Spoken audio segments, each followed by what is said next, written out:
Hello, everybody. This is Gerald Salege, and it's Wednesday, August 30th, 2023. And once again, we're very honored, privileged to have with us a man of men, somebody that knows the Constitution, the Bill of Rights, what America was, what it is. No one else like him, Judge Andrew Napolitano. Judge, thanks for being here today. Pleasure to be here, Gerald. Thank you. Thanks for the generous introduction. Well, it's the truth, and it's in your article. It's so sad. The article you have coming out tomorrow that people really need to read.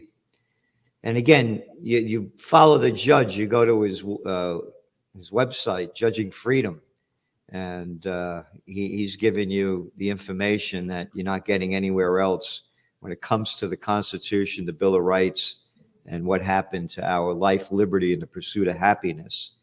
And neither liberty nor safety is the article that you're coming out with. And it begins with, those who would give up essential liberty to purchase a little temporary safety deserve neither liberty nor safety. So we're talking about basically the vast majority of the people. Yes. Because they give up liberty like that, swallowing the crap spewing out of the mouths of little political boys and girls that promise to give them safety if they give up their liberty. And we saw that, time and time again, and you write about it in detail. But you begin with Benjamin Franklin's famous one-liner about the relationship between liberty and safety has intrigued me since I first read it in high school. Why would anyone sacrifice personal liberty? And how does that sacrifice equate to temporary safety? This is the devil's bargain, as the late great Roger Ailes called it, that the government makes with us. Hey, give me your liberty and I'll keep you safe. This is what Franklin warned against. Now, he was warning against sacrificing the liberty to be a free nation in return for the safety of the protection of the king and his government. He used this one-liner to embarrass the undecideds and the loyalists into joining the revolution. But his statement is as relevant today as it was then. Look at what happened to us 2 and 3 years ago with the COVID lockdowns. State governors and city mayors, and to a certain extent, President Trump himself, who had the misfortune of being in the White House at the time that all this happened, said, stay home, don't go to work, wear a mask, don't go to mass, don't go to temple, don't go to church, don't go to mosque, don't go outside. You can go to a liquor store, you can go to a tattoo parlor, but you can't go to Costco or ShopRite. It was absurd what they put us through. And how did they get away with it? Because the people let them. Because the people, like sheep, surrendered their liberty in return for the promise of temporary safety. Why do I raise this now? We all know the argument, what happened. Because of one of those stories that's below the radar screen that only one media outlet is reporting.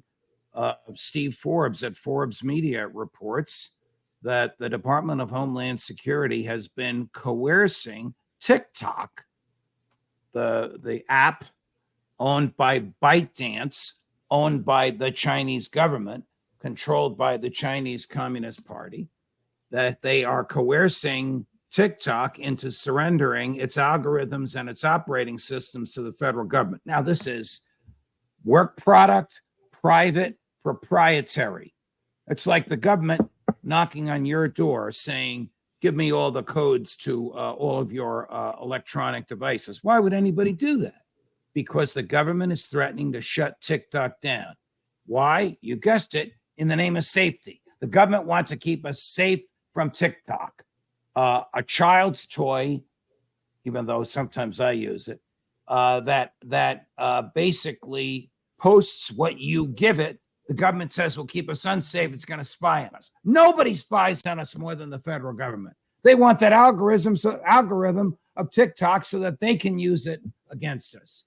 If you go to TikTok and post something and they somehow get inside your mobile device or your desktop, you can sue them for computer hacking. But when the feds spy on you without a search warrant, you are out of luck. You are just a victim. And their spying is so sophisticated, you don't even know that you are a victim. That's why I wrote this article. You go on in this article about how they've robbed us of our freedom and liberty, and you begin with, before, of course, the revolution happened, you say the history of the world is the chronicle of liberty against safety. Safety is the excuse given by tyrants when they take freedom by compelling or prohibiting or intruding. From George III and his Stamp Act in 1765, which resulted in British agents searching colonial homes without individualized suspicion, to George W. Bush and his Patriot Act of 2001, which enabled one federal agent to authorize another to search without any warrants in defiance of the Constitution. Tyrants have consistently claimed safety as the excuse and purported benefit of trampling liberty. Again, in both 1765 and 2001, the liberty sacrificed was the right to privacy, the right to be left alone. Think about it. You're talking about a tyrant like George III that brought on the American Revolution, to a little stupid clown boy of nothing. A little boy of nothing. George W. Bush. A little daddy's boy. A little nothing. My daddy was George Bush and my grandpa was Prescott Bush. I'm a member of the club. I'm a little stupid jerk that's going to rob you of your freedom, and the majority of the people supported it. Yes. And they use a name that Orwell probably in his grave gave them, the Patriot Act. You couldn't have a better name for robbing us of our freedom than the Orwellian name of Patriot Act. You know, this Patriot Act has sunset clauses in it. And every 5 years, it's ready to sunset. And what does Congress do? Every 5 years, they reenact it. Because the intelligence community, the deep state, has a grip on the throats of enough members of Congress. It has dirt on them. It knows how to scare them. It knows how to reward them.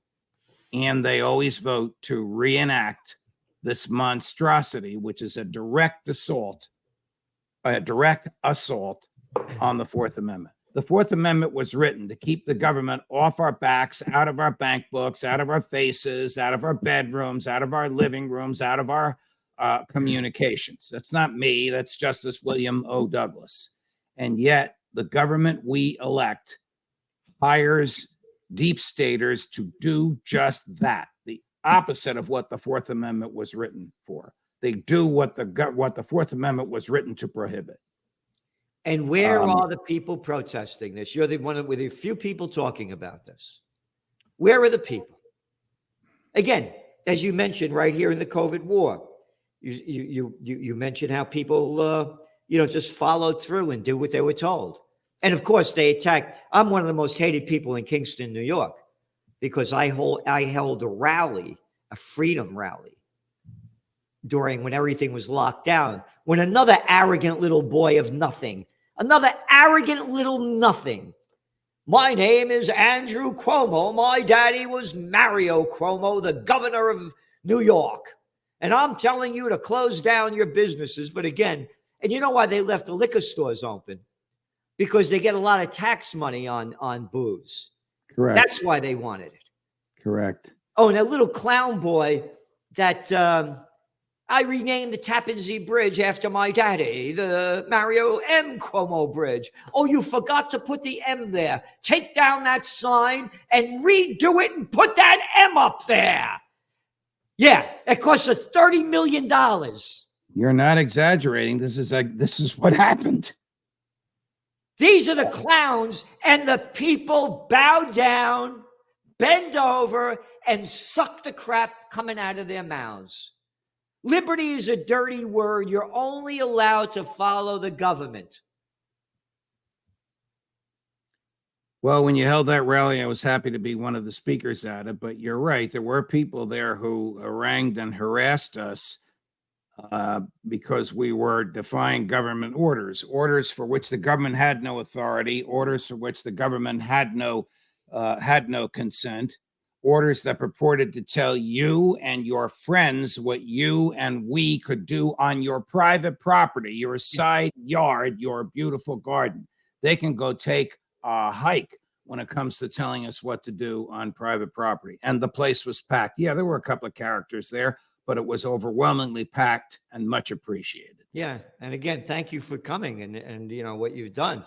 You know, it seems like it was almost a lifetime ago. It was just 2 or 3 years ago. Yep.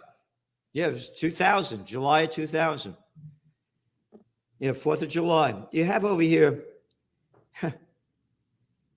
again, we're talking about we all lived through the government theft of liberty 3 years ago during the COVID scare. Government without lawful authority or personal consent stole liberty, promised safety, and delivered neither. It basically conducted a dry run for the next takeover of our once free society by scaring the daylights out of folks. It used fear, just like George W. used fear to get the Patriot Act passed. Oh, there's a terrorist inside every refrigerator and behind every bedpost and under every toilet. There are terrorists everywhere. We don't have time to get search warrants. The FBI's got to be able to go wherever its instinct tells it to go. Tell that to James Madison, who wrote the Fourth Amendment.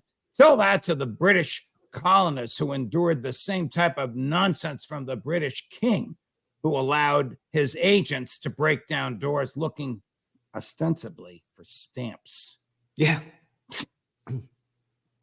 You go, Jefferson bolstered Franklin's simple one-liner by his glorious language in the Declaration of Independence, asserting we are endowed by our Creator with certain unalienable rights, and among these are life, liberty, and the pursuit of happiness.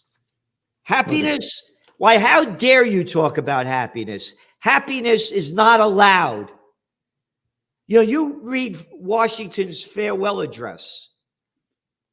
He uses the word happiness a number of times throughout it. You never hear that word anymore. Right. Happiness is not a part of the culture anymore. Well, the government hates when we use freedom to pursue happiness. The government wants to regulate everything from our bodies to our thoughts to what we do privately to how we pursue happiness. Jefferson and Franklin and their colleagues couldn't have imagined the level of government scrutiny visited upon us today. I mean, the federal government was enacted to do only the 16 powers given to it in the Constitution. There was no income tax. There was no involvement between the federal government and individuals. It was just the federal government and the states. Today, the Congress has become a general legislature that can right any wrong and regulate any behavior and tax any event. To the war party, to the big government party, to the uniparty, I'm speaking of about 90% of Republicans and about 90% of Democrats. There are some progressives on the left in the Democratic Party that don't buy this. God bless them. There are some libertarians and free thinkers on the right that don't buy this either. God bless them. But the majority of Congress goes along with this. They think that taxation is good and more taxation is better. You know, again, this happiness thing, you know, they just came out with a study, Spotify. It had the young kids, Generation Z, they're born like from 1999, that group born there. The most songs that they are listening to are about sadness. Ooh, Study that's just not came out. good. That is And not good. but again, the pursuit of happiness. And again, you go back in a time like when we were young guys, these songs, you go, summertime, summertime, summertime, summertime, summertime. Yeah, all these happy songs about, in the generation before us, summertime and the living is easy. You spread your wings and you make to the sky. Now, summertime, no, it's no fun. Dancing in the street. Remember those songs? No more Right. dancing in the street. It shows you the decline of our culture. So here's the way I see it. The only way this is going to change, facts don't count. People don't, my father may rest in peace. I get upset about something you say, son, take it easy. People have little minds. The only way I see it changing is with something the Italians did, a renaissance. Yes. We need a renaissance. What they said, I don't know the exact language because I can't speak Italian, but alla Romana all'antica, in the manner of the Romans and the ancients, to describe the quality of their work. Could you imagine? They're making work and they're saying, this is the quality of the Romans and the ancients in the 1300s. We need to bring back a renaissance. That to me is the only way it's going to change, because facts don't matter. People don't care about the facts, don't know about them. Their lives, their minds are in a different place. You have to get them with art, music, culture, and spirit. Again, just my thought. I agree. I agree with you 100%, Gerald. I don't know what will be the impetus for that, other than perhaps a revulsion and disgust at life today. Before we came on air, you and I were talking about taking trains in Penn Station. Penn Station in New York used to look like a museum. The current Penn Station looks like a garbage dump. The trains used to be magnificent. The food was fabulous. The service was terrific. People dressed up to travel on them. Today, it's the other extreme. That is cultural, and it will take a sea change in people's thinking to produce the type of renaissance of which you speak. Again, and it's the money they spend. What was happening in Times Square this past week, the big 117-year-old water main broke. They had to close down the streets. Yeah. 117-year-old water main made of lead. Yes. Yeah. But we just sent another $250 million to Ukraine. Wow. Oh, and we need another 28 billion, because that $113 billion checkbook that Mrs. Pelosi and company gave me, I've spent it, and I got to keep spending because I want to run for re-election as a wartime president. So we're spending trillions and trillions and trillions and trillions, countless trillions of dollars in our lifetime, probably well over $100 trillion for the military-industrial complex, as our country's rotting in front of us. Taking the subway in New York is a night in Calcutta. The roads are rotten, broken up everywhere. Bridges falling down. The cities are homeless all over the place. And where are the people? And look what the people look like. So I'm telling you, the only thing to me that's going to change is a renaissance and or a new political movement. And to me, we need a third party, because the two in power are the same crime syndicate with different names. Maybe it's Bobby Kennedy, if he can come around on a couple of issues which are unfortunately separating himself from the freedom lovers, but maybe if he comes around on those. But we certainly need a third party dedicated to liberty, property, prosperity, peace, and happiness. Yeah. Happiness. Yep. I love it. Mwah. Judge, thanks for being on today. And everybody remember, go to the judge's website, Judging Freedom. He has a host of guests there that'll blow you away. They're really terrific. And what he does, and he's on Newsmax. You could check him out over there as well. Judge, thanks for being on. It's a real honor to have you on here. And thank you for all you're doing as a true American patriot. Thank you for another happy Wednesday morning, Gerald. All the best to you, my friend. Ciao, ciao.